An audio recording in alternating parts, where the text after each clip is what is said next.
The stars gleamed through the massive viewport of Zenith Prime Station as Ambassador Sarah Chun stood watching the daily ballet of ships arriving and departing from humanity's most prestigious posting. She had been born on this station 32 years ago, when her grandmother served as Earth's first junior liaison to the Galactic Council. Now, Sarah held the highest position any human had ever achieved. Chief Ambassador, representing all of humanity in the grand alliance that spanned 200 years of cooperation and mutual prosperity. The council chamber hummed with activity as representatives from 12 elder species conducted the business of galactic civilization. The crystalline Valorians chimed softly as they conversed in harmonic frequencies that translated into elegant diplomatic speech. The aquatic Tevians floated in their specialized gel chambers, while their synthetic voices carried across the room with measured authority. The collective's hive mind representative sat motionless, but radiated the consciousness of billions working in perfect unity. Sarah felt pride swell in her chest whenever she entered this chamber, because humanity had earned their place here through 2 centuries of proving their worth. Human engineers had repaired the ancient Valorian star forges when even their creators thought them beyond salvation. Human negotiators had ended the Telian-Krell conflict that had raged for 600 years before Earth even discovered fire. Human scientists had cracked the quantum fold equations that allowed the Council's new generation of faster-than-light drives. Every species in the Council acknowledged humanity's unique gift for creative problem-solving and adaptive thinking. Sarah walked through the gleaming corridors of Zenith Prime, nodding to colleagues from a dozen different worlds. A young Valorian scholar bowed respectfully as she passed while projecting gratitude in shimmering light patterns. 2 Tethian engineers paused their conversation to greet her warmly, because humans had trained them in the new recycling systems that saved their homeworld's dying oceans. Everything seemed perfect in this grand alliance, but small things had begun to trouble Sarah over the past few months. Earth's colony ships kept getting rerouted from their planned destinations. Command would send them toward resource-rich systems that surveys had identified as perfect for human settlement, only to receive polite messages from Council logistics explaining that those systems were being reserved for future development, or that unexpected hazards had been discovered. The colonies ended up in marginal systems that required far more effort to make habitable. Then, there were the technology patents. Human research teams would spend years developing breakthrough innovations only to find that the patents were being filed under other species' names. When Sarah questioned this, she received explanations about collaborative development protocols and primary researcher designations that somehow always favored the elder species. The bureaucracy moved slowly on human concerns, but with remarkable speed. When Council species needed something, Sarah tried to dismiss these incidents as the inevitable friction. In any large organization, perhaps, she was being paranoid or overly sensitive to perceived slights. Her assistant director had suggested she was experiencing burnout after 5 years in the high-pressure robe. Then Commander James Torres requested an urgent private meeting. James ran Earth's intelligence division on Zenith Prime, and he was not the type to panic or exaggerate. Sarah met him in one of the secure conference rooms the humans had built using their own encryption technology rather than Council-provided systems. James looked like he had not slept in days. His usually crisp military bearing had given way to exhausted tension. He placed a data crystal on the table between them, and his hand shook slightly. "Ambassador, you need to see this," James said quietly. "I shouldn't have this information, but I need you to understand what we're dealing with." Sarah picked up the crystal and felt its weight in her palm. "Where did this come from?" she asked. James hesitated before answering. "I have a contact in the Valorian Administrative Services," he said carefully. "Someone who believes the Council has strayed from its founding principles and that humanity deserves to know the truth." Sarah inserted the crystal into her personal reader and initialized the decryption sequence. The files were heavily encoded using Council military-grade encryption that should have been impossible for anyone outside the High Council to access. "How long will this take to decrypt?" Sarah asked. "I've been running parallel processing for 3 days," James replied. "We've cracked about 15% so far, but what I've seen already changes everything." He pulled up several decoded documents on his own tablet and slid it across to Sarah. She began reading and felt ice forming in her stomach. The first file was an internal council memo discussing the human problem and outlining strategies for controlled integration and managed dependency. The second document detailed how human innovations were being systematically appropriated and credited to council species to prevent Earth from building independent economic power. The third file made her hands clench into fists. It was a resource allocation chart showing how human colony ships were being deliberately directed away from valuable systems to keep Earth's expansion limited and controllable. "This can't be real," Sarah whispered, but she knew it was. Everything suddenly made horrible sense. Every delay, every bureaucratic obstacle, every patronizing reassurance from council officials. "There's more," James said grimly. "Much more, but we need to finish the decryption to see the full scope." Sarah stood and paced the small room while her mind raced through implications. If this was true, then humanity's golden age of council membership was actually a carefully constructed cage. "How many people know about this?" she asked. "Just me and my 2 most trusted analysts," James replied. "And now you, but Ambassador, we need to decide what to do with this information." Sarah stopped pacing and looked directly at him. "We decrypt everything," she said firmly. "I need to know exactly what we're dealing with before I decide our next move. That could take another week," James warned. "Then we work faster," Sarah replied. "Pull in anyone you absolutely trust and set up isolated systems for the decryption. But James, this stays contained until I say otherwise." He nodded, understanding the weight of what they were undertaking. Sarah returned to her quarters that night and stood at her viewport staring out at the stars. Somewhere out there, Earth floated in its little corner of the galaxy. 4 billion humans lived their lives believing they were valued partners in a grand galactic civilization. What would they think if they knew the truth? Sarah's grandmother had given her entire life to building the human council relationship. She had believed with absolute faith that humanity had found its place among the stars as equals. Sarah touched the glass and felt its cool surface against her palm. "I'm sorry, grandmother," she whispered to the memory, "but I think we were all deceived." The next week passed in a blur of covert activity. James and his team worked around the clock, while Sarah maintained her normal diplomatic schedule. To avoid suspicion, she smiled and negotiated and attended council sessions while screaming inside. Finally, James sent the coded message she had been waiting for. Decryption was complete. Sarah cleared her schedule, claiming illness, and sealed herself in the secure conference room. What she read over the next 12 hours destroyed her faith in everything she had believed about the council, and it gave her the terrible knowledge that would force her to make a choice that could save humanity or doom them all. Sarah sat in the sealed conference room, surrounded by holographic displays showing the complete picture of the council's betrayal. The full decryption had revealed hundreds of classified documents spanning nearly 2 centuries. James stood beside her, pointing to different files as he explained what his team had discovered. "This is the original council assessment of humanity from first contact," James said, pulling up a document dated 28/9. Sarah read the clinical analysis of human capabilities. The council had immediately recognized that humans possessed an unusual capacity for rapid technological advancement and creative problem-solving.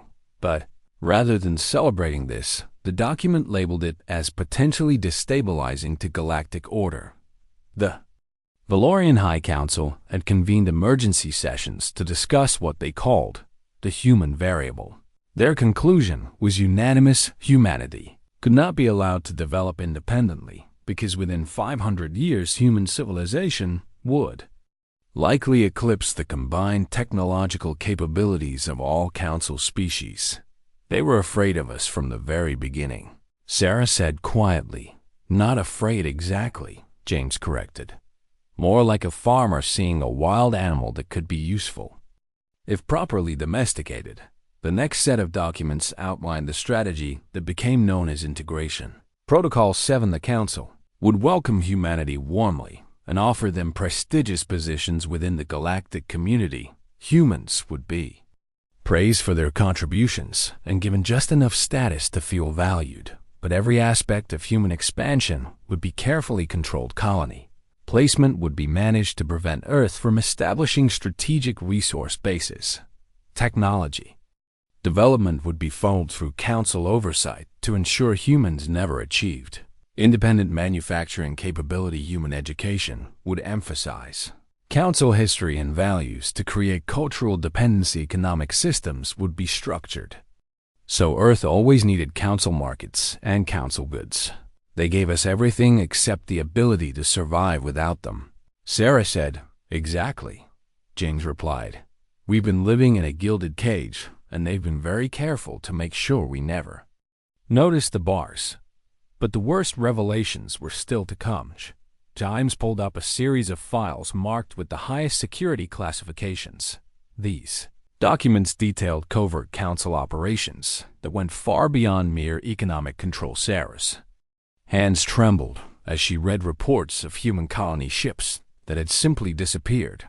The council had officially listed them as lost to navigation errors or equipment failures. The truth was that council forces had intercepted these ships and diverted them to classified research facilities. How many ships? Sarah asked, though she dreaded the answer. 17 over the past 80 years, James said. Approximately 43,000 people. The research programs had clinical designations like Project Synthesis and Neural Pattern Analysis. Sarah forced herself to read the details, even as nausea rose in her throat. Council scientists had been studying captured humans to understand the biological and neurological basis for human creativity. They conducted genetic sequencing, looking for the specific markers that made human brains so adaptable. They mapped neural pathways, trying to isolate the mechanisms behind human innovation. They even attempted to extract and replicate human cognitive patterns using advanced brain scanning technology. Goal was clear throughout every document. The Council wanted to copy humanity's greatest strength while eliminating the humans themselves. They're trying to steal what makes us human, Sarah said. And once they succeed, we become obsolete. James added. The most damning evidence sat in a sealed folder that required 3 separate decryption keys. James had obtained all 3 from his Valorian contact, who apparently had a conscience. The folder was labeled simply Sunset Protocol. Sarah opened it and read the proposal that had been approved by the High Council. Just 6 months ago, the Sunset Protocol outlined a plan to develop a species-specific pathogen that would target human genetic markers. The disease would be engineered to spread rapidly through human populations, but remain completely harmless to all council species.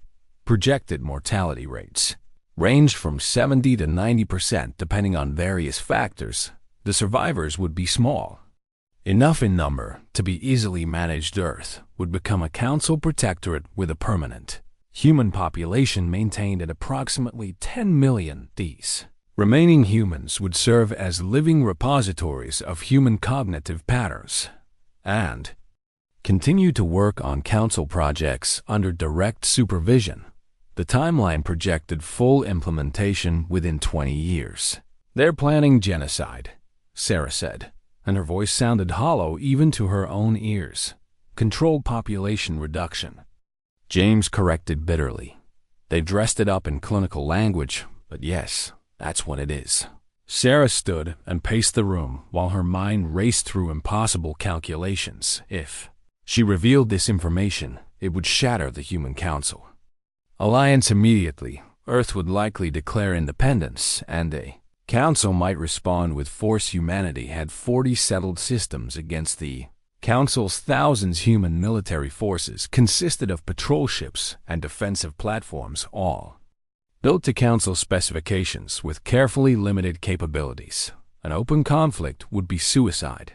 But if she stayed silent, she was condemning her entire species to eventual extinction. The Council had already approved the Sunset Protocol. They were simply waiting for their scientists to finish developing the pathogen.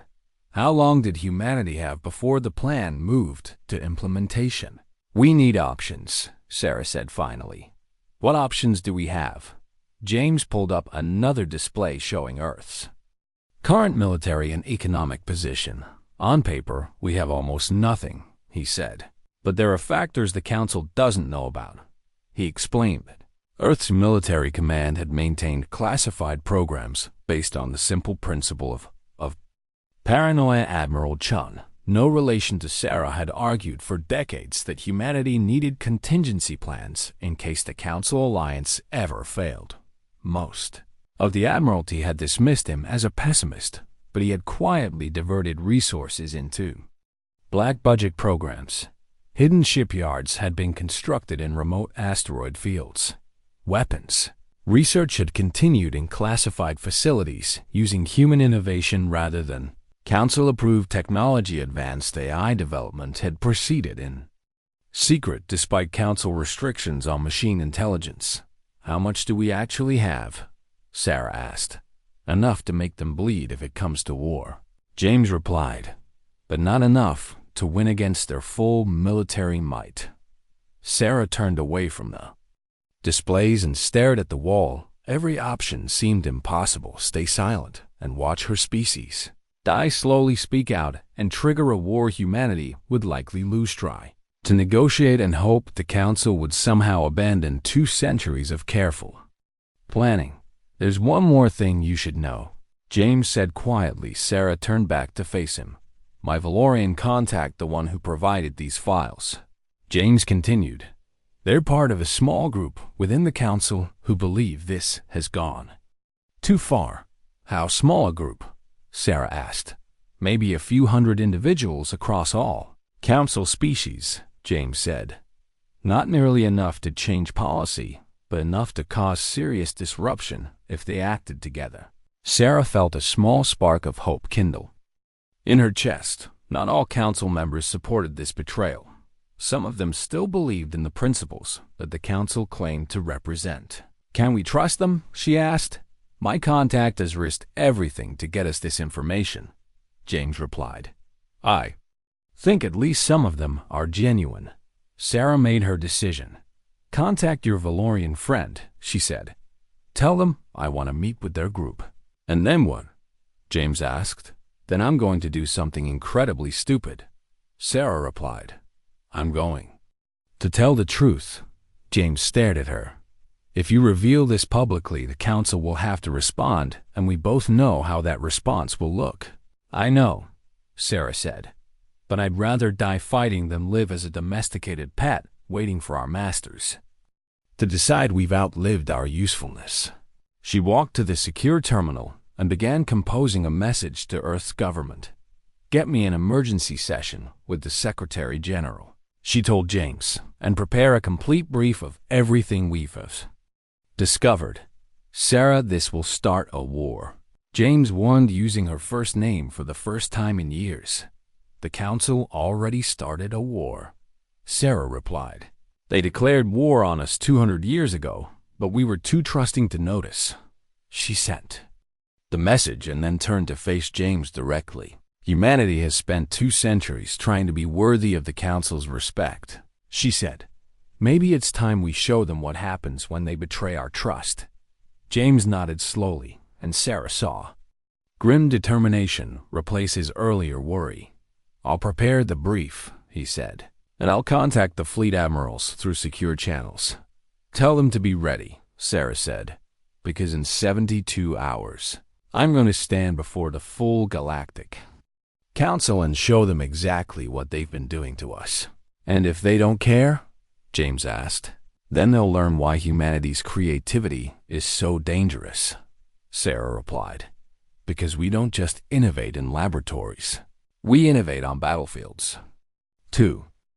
The Grand Council chamber had never been so crowded. Sarah had invoked the ancient rite of full assembly, which required all council members to attend in person, or face expulsion. Representatives from 12 elder species filled the circular hall, while their support staff and observers packed the upper galleries. The chamber's architecture was designed to inspire awe, with its soaring crystalline ceiling and holographic star maps showing the vast expanse of council territory. Sarah stood alone at the speaker's podium in the center, while hundreds of alien eyes watched her. She had refused any staff or support, choosing to face the council as a single human representing her entire species. The Valorian High Chancellor's crystalline form reflected light in patterns that conveyed his irritation at being summoned. The Tevian Prime Minister floated in her gel sphere, with tentacles moving in agitated patterns. Even the collective's representatives seemed more alert than usual, as billions of consciousnesses focused through their single body. This assembly recognizes Ambassador Sarah Chun of Earth. The Chancellor announced, "You have invoked ancient protocols and gathered this body for reasons you claim are of utmost importance. Speak then and justify this disruption." Sarah activated the chamber's central holographic display. "I will let the evidence speak," she said calmly. The display began showing documents, council assessments of humanity from first contact integration protocols designed to control human expansion, resource allocation charts proving systematic discrimination, technology appropriation records showing decades of theft. Chamber fell silent as the data scroll past. Sarah provided no commentary, just document after document of carefully planned deception.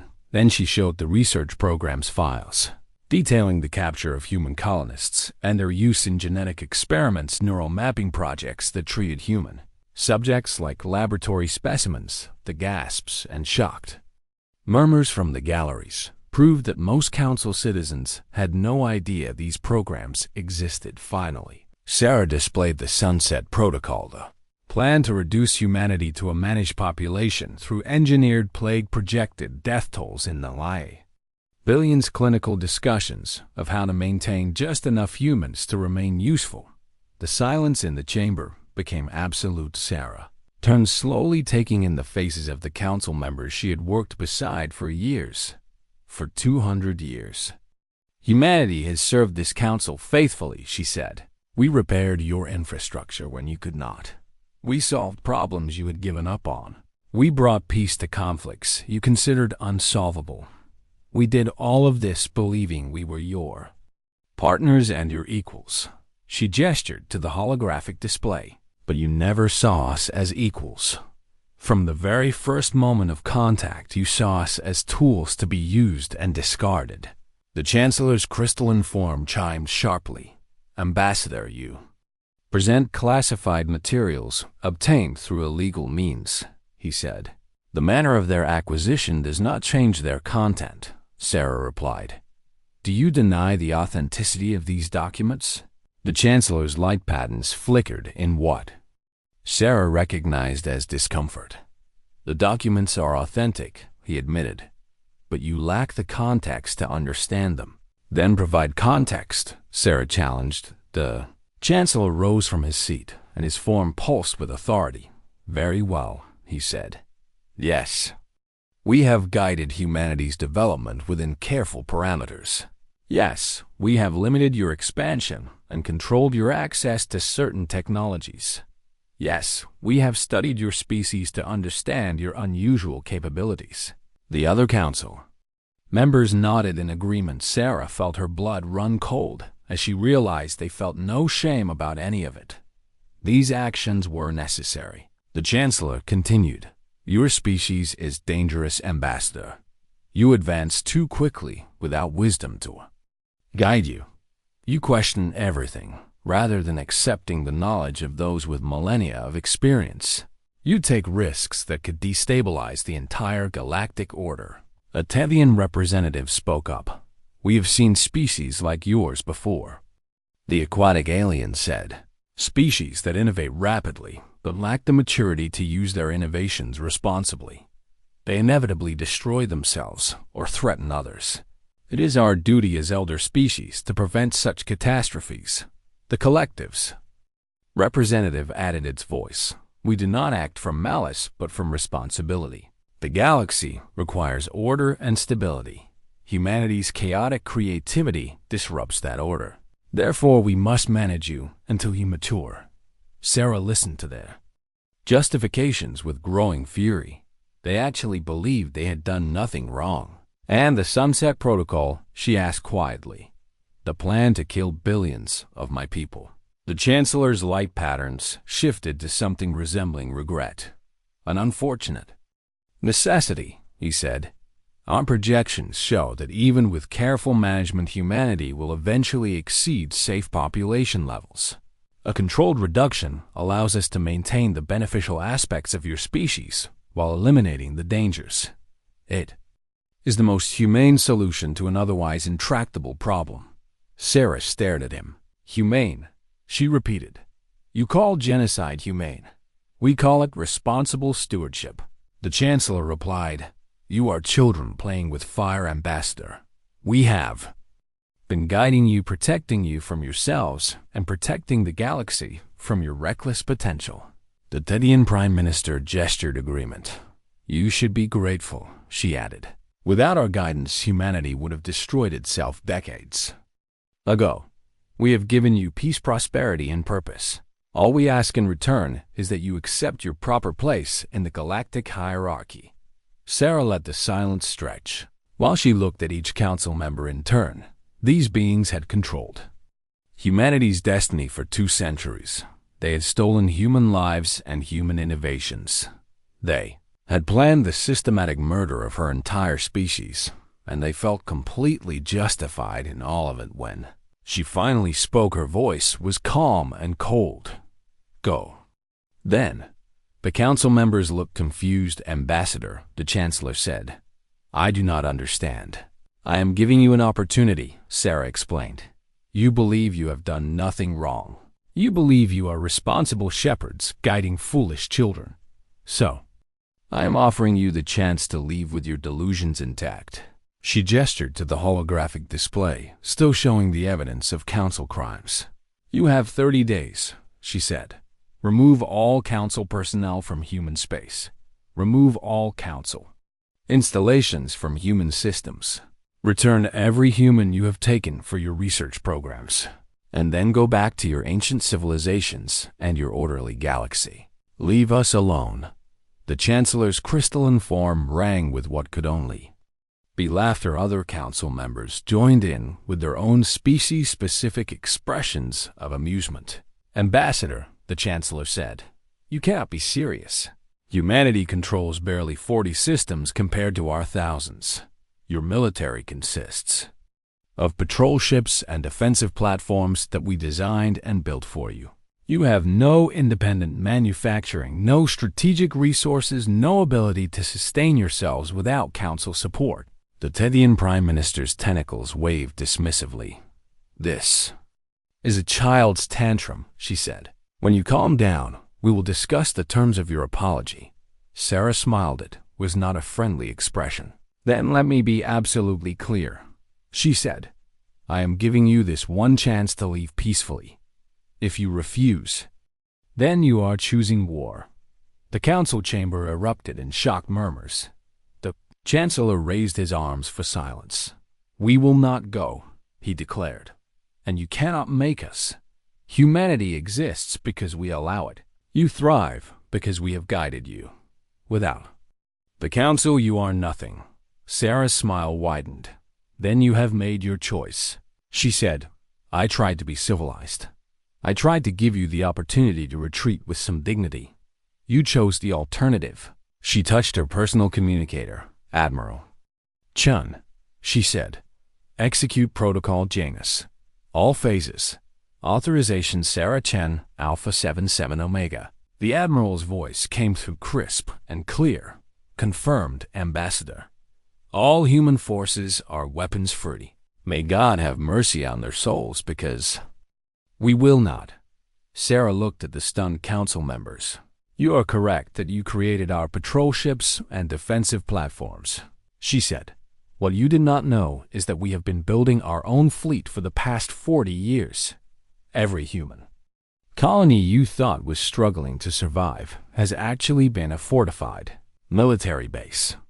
Every mining operation you dismissed as economically marginal has been producing weapons. Every research station you thought was studying, Council approved. Science has been developing technologies you cannot imagine. The holographic display shifted to show real-time feeds from across human space. Hidden asteroid shipyards opened, revealing hundreds of warships. Civilian freighters dropped their camouflage to expose weapon arrays. Colony defense platforms activated, revealing capabilities far beyond Council estimates. You wanted to know what makes humanity dangerous, Sarah said. Let me show you. We adapt. We innovate. We refuse to accept that anything is impossible.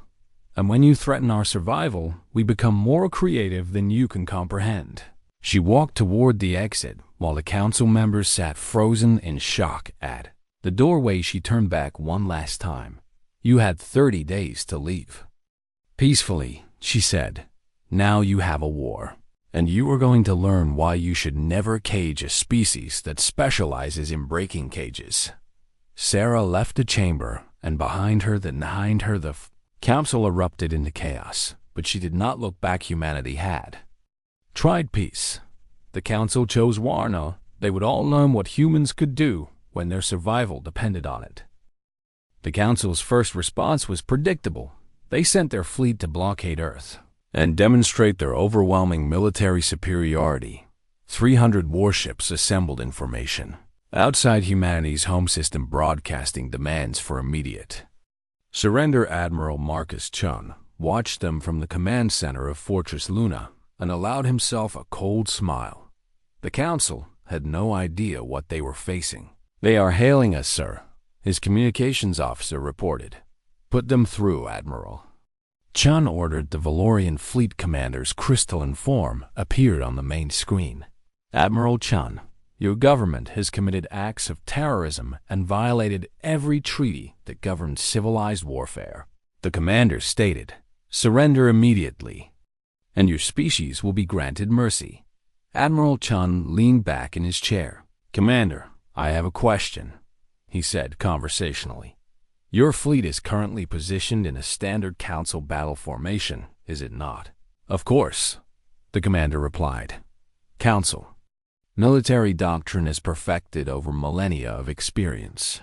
Interesting, Admiral Chun said, because we studied that doctrine very carefully when we decided to prepare for this day. What are you? The commander began. Then Admiral Chun activated to trap the civilian satellites that had been orbiting Earth's solar system for decades. Suddenly came alive. Each one was actually a weapons platform disguised as weather monitoring or communications equipment. Thousands of them had been placed over the years, and the council had never noticed. Directed energy beams lanced out from multiple angles, striking the council fleet from directions they had not shielded. Valorians had positioned their ships to defend against frontal assault because that was how civilized species fought. Humans did not fight civilized within 30 seconds. The council fleet's formation shattered. Ships collided as they tried to maneuver away from unexpected fire shield systems designed to stop massive projectiles. Proved useless against precisely targeted energy weapons that came from every direction. Admiral Chun watched the chaos on his tactical display. All human forces engage at will, he ordered. Remember your training and remember what they plan to do to us. The human fleet that emerged from the asteroid belt bore no resemblance to council-approved designs. These ships were smaller, faster, and built around principles the council had banned as too dangerous. They did not rely on shields, but on speed and unpredictability. They did not carry massive cannons, but swarms of smart missiles that could think and adapt. They did not fight in formation, but as individual hunters coordinating through AI networks. The council had forbidden humanity from developing advanced artificial intelligence. They claimed it was for everyone's safety. Truth was, they feared what human creativity could do with machine intelligence protocol. Janus had been developing AI in secret for 40 years. The result was an adaptive tactical heuristic engine for naval applications. She coordinated every human ship and weapon system with processing power that made council computers look like primitive calculators. Athena analysis. Admiral Chun requested the AI's voice was calm and almost human.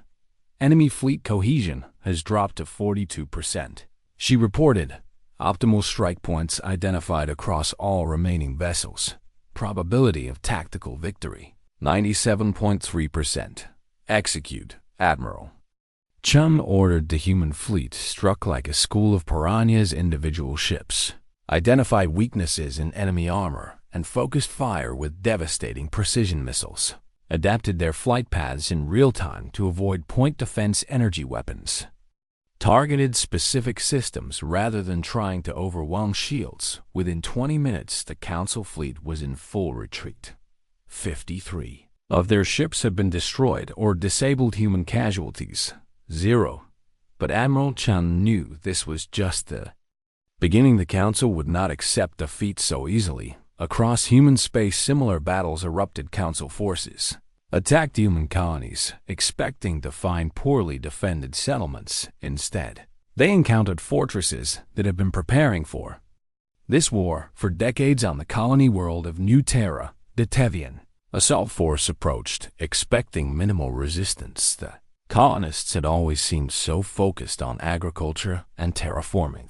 Tevians never noticed that every farm was actually a camouflaged military installation. When their troop transports entered the atmosphere, they flew into a kill zone. Surface-to-orbit weapons opened fire with such precision that not a single transport survived. The Tevian commander's last transmission was a confused question. How did farmers build all this? On the mining colony of Kepler 442, the collective sent their hive ships to overwhelm human defenses through sheer numbers. They had calculated that even with hidden defenses, humans could not stand against 1 million soldiers working in perfect coordination. What they had not calculated was human innovation in chemical warfare. Colony's mining operations had actually been producing compounds specifically designed to disrupt the collectives. Neural synchronization. When the hive soldiers landed, aerosol dispersal units released clouds of psychoactive chemicals. The collective's perfect coordination shattered. Individual soldiers suddenly found themselves thinking independently for the first time in their lives. Some panicked, some went catatonic, some simply sat down and stared at their hands in wonder. Collective fleet retreated in complete disarray, leaving behind thousands of confused individuals who would need months of rehabilitation back. On Zenith Prime, Sarah Chun monitored the conflict from the human embassy. She had expected the Council to respond with force, but the speed and scale of their defeat shocked even her commander. Torres burst into her office. "Ambassador, we are receiving reports from across all theaters," he said. "Human forces are winning everywhere." Sarah pulled up the tactical displays. Battle after battle showed the same pattern. Council forces arrived expecting easy victory. Human forces ambushed them with weapons and tactics the Council had never encountered. The elder species fought by rules they had followed for millennia. Humans ignored all the rules. "They are not adapting," Sarah observed. "They keep using the same strategies even after they fail, because they cannot imagine warfare any other way," Torres replied. "The Council has not fought a real war in over 2,000 years. They have forgotten how to think like soldiers." Sarah watched as another Council fleet retreated from the human colony of Arcadia. "We are winning," she said, "but this cannot last." "What do you mean?" Torres asked. "The Council has thousands of systems and billions of soldiers." Sarah explained, "We have 40 systems and maybe 200 million people who can fight. Even if we win every battle, we will eventually lose through sheer attrition. Torres nodded grimly. So what do we do? Sarah stood and paced her office. We make them stop wanting to fight, she said. We make this war so costly and so terrifying that they choose peace. She turned to Torres.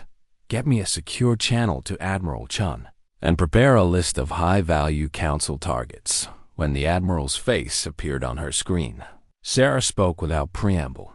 Marcus, we need to change tactics, she said. We have proven we can defend ourselves. Now we need to prove we can hurt them badly enough that they stop attacking. Admiral Chun's expression was grim. What are you suggesting? Economic warfare, Sarah replied. The Council's power comes from their economy. They have resources and manufacturing spread across thousands of systems. We cannot conquer those systems, but we can disrupt them. She pulled up a star chart showing major Council trade routes. These supply lines have operated without threat for centuries, she continued. They have minimal protection because the Council has never needed to defend them. Admiral Chun smiled coldly. You want to turn our fleet into raiders. I want to make every Council system afraid, Sarah said. I want their citizens to question whether this war is worth the cost. I want their leaders to realize that humanity will not be caged, no matter how much it costs them. The Admiral nodded slowly. It will be dangerous. Our ships will be operating deep in Council territory without support. I know, Sarah said, but it is the only way to force a real peace. Over the next 3 weeks, human forces shifted from defensive warfare to aggressive.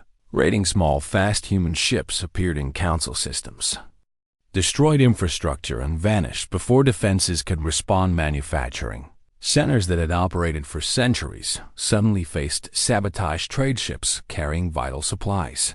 Disappeared without trace. Communication networks went dark as humans hacked Council systems with AIs the elder species could not match. The Council's economy began to strain. Citizens who had lived in comfort for generations suddenly faced shortages. Governments that had ruled unchallenged for millennia faced angry protests on the Valorian homeworld. The High Chancellor addressed his people, trying to maintain calm. These human terrorists will be defeated, he proclaimed. The Council's might is infinite. We will crush this rebellion. But privately, he met with other Council leaders, and the conversation was very different. We are losing control, the Tevian Prime Minister admitted. Our people are afraid. Our economy is collapsing, and we still have no effective counter to human tactics. The Collective's representative spoke through its single voice. Our tactical analysis suggests we cannot win this conflict through conventional means. Human forces are too adaptable and too willing to employ methods we consider barbaric. The Chancellor's crystalline form dimmed. Then what do you suggest? We sue for peace, the Collective replied. Before the damage becomes irreparable, ma'am. 1 year had passed since the 47-day war that shattered the Galactic Council's grip on power. Sarah Chun stood once again in the Grand Chamber, but everything had changed. The building was the same with its soaring crystalline ceiling and holographic star maps, but now it was called the Assembly Hall and represented something fundamentally different from what it had been. The seats were no longer arranged in concentric circles with the elder species at the center. Instead, they formed a simple circle where every representative sat at equal distance from the speakers. Podium. Sarah looked around at the species who had chosen to join humanity's new vision. The Podium. Sarah looked around at the species who had chosen to join humanity's new vision. To join humanity's new vision. Tatsira looked around at the species who had joined at the species. Valorian reformists who had helped expose the Council's crimes. The Tevian colonies that had broken away when they learned what their government had done. Several species from the Collective who had discovered individual consciousness during the war and refused to return to the hive. Dozens of younger species who had been kept as junior members of the old Council. Together, they had formed the Galactic Assembly based on principles the old Council had only pretended to follow true equality, voluntary membership, mutual respect. Sarah took her position at the podium not as humanity's ambassador, but as the elected first speaker of the assembly. This position rotated every year among member species. This year, it was humanity's turn. The assembly recognizes all delegates. Sarah said, using the traditional opening, "We gather to discuss our shared future and resolve our common challenges." A young delegate from the Crixian species stood. The Crixians had been junior members of the old council for 800 years, never allowed to advance. First speaker, I wish to acknowledge Earth's role in creating this new order, the Crixian said. For centuries, my people accepted our inferior status because we believed the elder species knew best. Humanity showed us that accepting subjugation is not wisdom but cowardice. Sarah nodded. Acknowledgement. Humanity did not fight for dominance. She replied, "We fought for the right to determine our own fate. That right belongs to every species here." The Tethian representative spoke next. She was not the former prime minister who had dismissed humanity's demands. That leader had been removed by her own people when they learned the truth. "My species owes Earth an apology that can never be adequate," the Tethian said. "We participated in plans that would have destroyed your people. Yet, you have accepted us into this assembly as equals." Sarah felt the weight of memory. She had lost friends in the war. Every human had lost someone. The Tethian fleet had killed 12,000 humans before their retreat. Forgiveness was not easy. "We accept you because we must build something better than what came before," Sarah said. "The cycle of revenge and dominance ends here, or we will eventually destroy each other." The assembly session continued with discussions of trade agreements, scientific cooperation, and mutual defense. It was mundane work. It was also revolutionary. For the first time in galactic history, species were dealing with each other as genuine equals, rather than as masters and subordinates. After the session ended, Sarah walked through the assembly complex. She passed a memorial wall that listed every human who had died in the war. She stopped at her grandmother's name, Helena. Chun had not lived to see the war, but she had lived through the deception. Sarah wondered what her grandmother would think of how things had turned out. Ambassador Chun. Sarah turned to find the Valorian scholar who had been James Torres's secret contact. His name was Crystalline Cord in Morning Light, but he had adopted the human nickname Crystal Speaker. Crystal. Sarah greeted him. He had been elected to represent the Valorian reformist faction. "I wanted to speak with you privately," Crystal said. "About what?" "About the future," he replied. "The old council leadership has been quiet since the war ended, but they have not accepted defeat." Sarah nodded. She had expected this. Intelligence reports. She asked, "And my own observations?" Crystal confirmed. "There is a faction among my people who believe the council can be restored.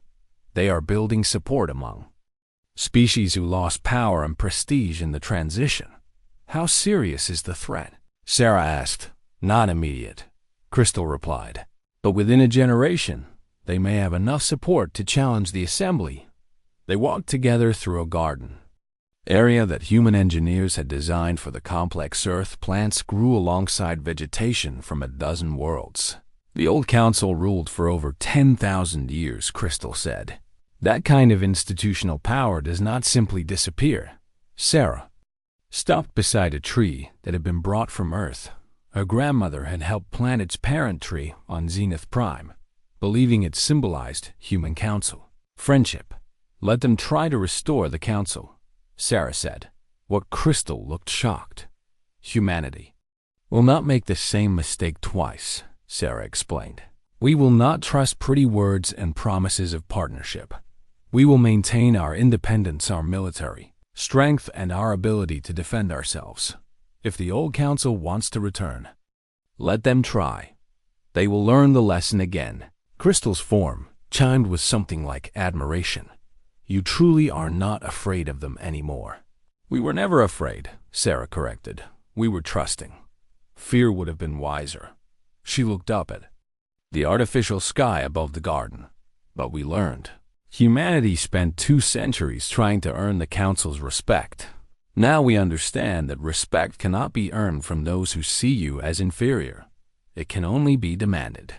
Months passed, and the assembly grew stronger. More species joined as they saw the benefits of genuine cooperation. Trade flourished without the Council's restrictive control. Scientific advancement accelerated as species shared knowledge freely. Cultural exchange happened naturally, rather than through managed programs. But Sarah's warnings proved accurate.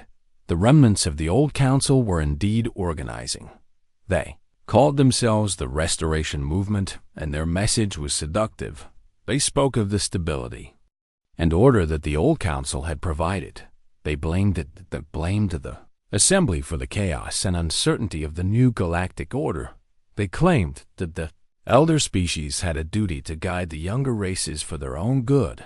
On some worlds, the message found fertile ground. Species that had enjoyed privilege under the old system resented their new equal status. Some genuinely believed that hierarchy and guidance were necessary for galactic civilization. Others simply wanted their power back. The Restoration Movement sent a formal message to the assembly. They proposed a compromise system that would restore council oversight while granting limited autonomy to member species. Sarah read their proposal and laughed bitterly. It was the old system with new language control disguised as guidance, subjugation disguised as partnership. She brought the proposal to the assembly floor. They have learned nothing, she said. They still believe they have the right to rule others. The Crixian delegate spoke up. What shall we tell them? Sarah looked around the chamber at the representatives of 37 species who had chosen freedom over comfortable servitude. We tell them the same thing I told the old council, she said. Come as equals, and we will talk. Come as masters, and you will learn again why that was a mistake. The assembly voted unanimously to reject the Restoration's proposal. The response they sent was simple and direct. The old council was dead. Anyone who wished to resurrect it would face the combined strength of species who had chosen independence. The Restoration Movement made one attempt to reassert control. They sent a fleet to blockade an assembly member world, hoping to force submission through economic pressure. The human fleet arrived. Within 18 hours, they were joined by Valorian reformist ships, Telian volunteers, and vessels from a dozen other assembly species.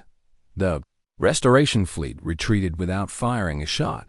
They had expected to face individual species who could be isolated and overwhelmed. Instead, they faced an alliance built on genuine cooperation rather than forced compliance. That was the end of the Restoration Movement's military ambitions. Some members continued to advocate for their vision politically, but without the ability to enforce their will. They were just voices among many. Sarah stood at her viewport in the assembly complex a year after rejecting the Restoration's proposal. Earth hung in the distance, blue and beautiful. Commander Torres joined. He had been promoted to general and now commanded Earth's defense forces. Penny for your thoughts, he said, using the old human expression. I was thinking about trust, Sarah replied. For 200 years, humanity trusted the council. We believed they wanted to help us. That trust nearly destroyed us.